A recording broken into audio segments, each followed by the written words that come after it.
بسم اللہ الرحمن الرحیم۔ مرد کی پسلی سے عورت کو بنا کے اللہ تعالیٰ نے مرد کو اپنی اس حکمت کا اشارہ دیا کہ میں نے اس عورت کی تخلیق فرشتوں کی لائی مٹی سے نہیں کی، میں نے اسے تمہارے جسم کے حصے سے اس لیے نکالا کہ عورت کا تقدس اور پردہ قائم رہے۔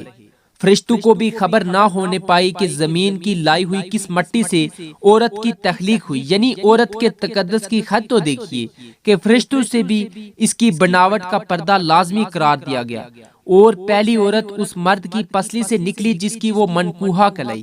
اب بات آتی ہے پسلی کی۔ عورت پسلی سے ہی کیوں نکلی؟ کیا ٹیڑھا پن وہیں سے ملا؟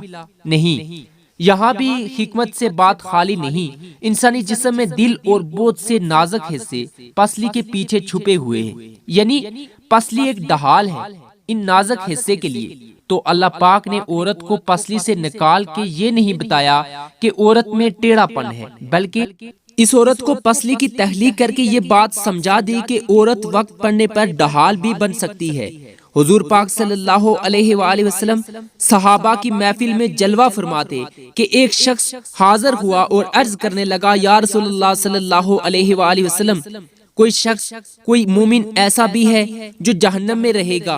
حضور پاک صلی اللہ علیہ وسلم فرمانے لگے، ہاں، ایک شخص ایسا ہوگا جو جہنم کی گہرائی میں 1000 سال رہے گا اور مسلسل اونچی آواز میں پکارتا رہے گا، یا حنان یا منان۔ ایک دن اس قدر اونچی بلند آواز سے ہی یا حنان یا منان کہے گا کہ حضرت جبرائیل علیہ السلام جہنم کے قریب سے گزرتے ہوئے اسے سن لیں گے۔ حضرت جبرائیل علیہ السلام حیران ہوں گے کہ یہ کیسی عجیب بات ہے، کوئی مسلسل یا حنان یا منان پکار رہا ہے۔ حضرت جبرائیل علیہ السلام عرش کے سامنے حاضر ہوں گے اور سر سجدے میں رکھ کے خدا کی تسبیح بیان کریں گے کہ اللہ فرمائے گا کہ اے جبرائیل علیہ السلام سر اٹھاؤ۔ جیسے ہی حضرت جبرائیل علیہ السلام سر اٹھائیں گے تو اللہ فرمائے گا کہ بتاؤ جبرائیل علیہ السلام کیا عجیب دیکھا آج تم نے؟ حضرت جبرائیل علیہ السلام عرض کریں گے، اے ہمارے رب، میں نے جہنم سے آتی ہوئی ایک آواز سنی ہے جو کہ گہرے گڑھے سے لگ رہی تھی، کوئی پکار رہا تھا یا حنان یا منان۔ اللہ فرمائے گا کہ اے جبرائیل علیہ السلام جہنم کی دور کا مالک کے پاس جاؤ اور اسے کہو کہ جو بندہ یا حنان یا منان کی صدا لگا رہا ہے اسے جہنم سے نکال کر تمہارے حوالے کر دے، پھر اسے میرے پاس لے آؤ۔ حضرت جبرائیل علیہ السلام جہنم کے دروازے پر تشریف لے جائیں گے، دروازے پر دستک دیں گے، مالک باہر آئیں گے۔ حضرت جبرائیل علیہ السلام انہیں اللہ پاک کا حکم سنائیں گے۔ حکم سن کر مالک جہنم کے اندر جائیں گے۔ حضرت محمد صلی اللہ علیہ وآلہ وسلم نے فرمایا، جیسے ماں اپنے بچے کو پہچانتی ہے، مالک ایسے جہنم کو پہچانتے ہیں۔ اس کے باوجود آپ یا حنان یا منان کہنے والے شخص کو تلاش نہیں کر پائیں گے۔ باہر تشریف لائیں گے، حضرت جبرائیل علیہ السلام سے عرض کریں گے کہ اے جبرائیل، جہنم نے گہرا سانس لیا ہے، اس لیے کون سی چیز پتھر ہے، کون سی چیز لوہا ہے اور کون انسان ہے، اس کی پہچان نہیں ہو رہی۔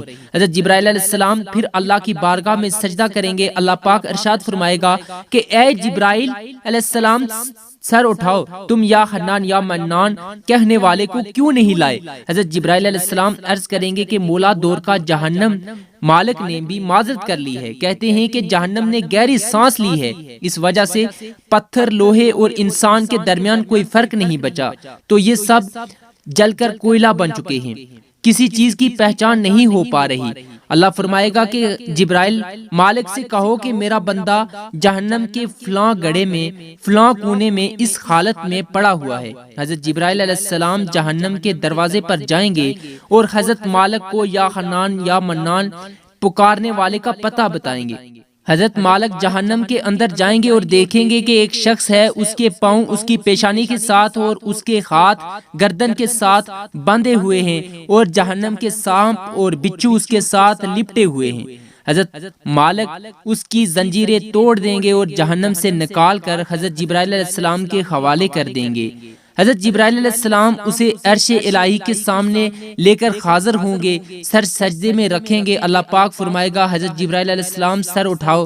حضرت جبرائیل علیہ السلام سر اٹھائیں گے۔ اب اللہ پاک اس بندے سے فرمائے گا کہ اے بندے، کیا میں نے تیری بہترین تخلیق نہیں کی تھی؟ کیا میں نے تیری طرف رسول نہیں بھیجے تھے؟ کیا میرے رسولوں نے تمہیں میری کتاب نہیں سنائی تھی؟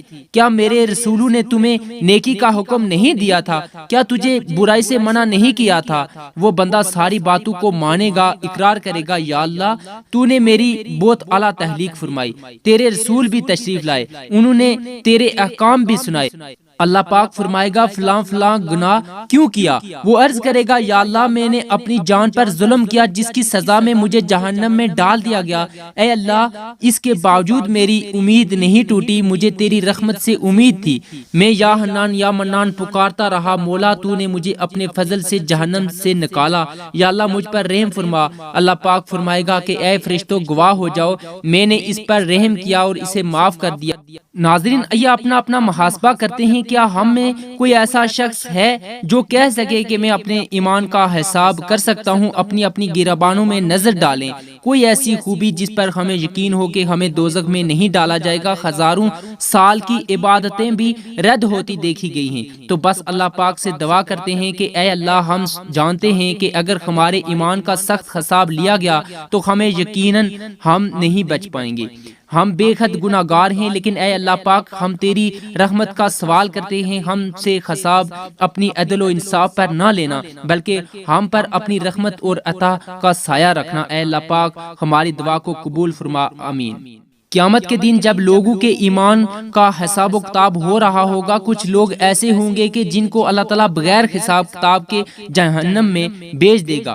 صحابہ کرام رضوان اللہ علیہم اجمعین نے عرض کی یا رسول اللہ صلی اللہ علیہ وسلم وہ لوگ کون سے ہوں گے؟ نبی کریم صلی اللہ علیہ وسلم نے فرمایا ظالم، حکمران، وہ تاجر جو جھوٹ بولتا ہے، وہ بوڑھا شخص جو زنا کرتا ہے۔ نبی کریم صلی اللہ علیہ وسلم نے فرمایا جس شخص میں یہ تین عادات پائی جائیں وہ جاہل ہے، جو سننے سے پہلے ہی جواب دینا شروع کر دیتا ہے، بات کو سمجھنے سے پہلے ہی جھگڑا شروع کر دیتا ہے، علم نہ رکھنے کے باوجود فیصلے شروع کر دیتا ہے۔ اللہ پاک ہم سب کو نیک عمل کرنے کی توفیق عطا فرمائے، آمین یا رب العالمین۔ ناظرین کامنٹ باکس میں اللہ تعالیٰ کے 99 ناموں میں سے ایک نام ضرور ٹائپ کریں، شکریہ۔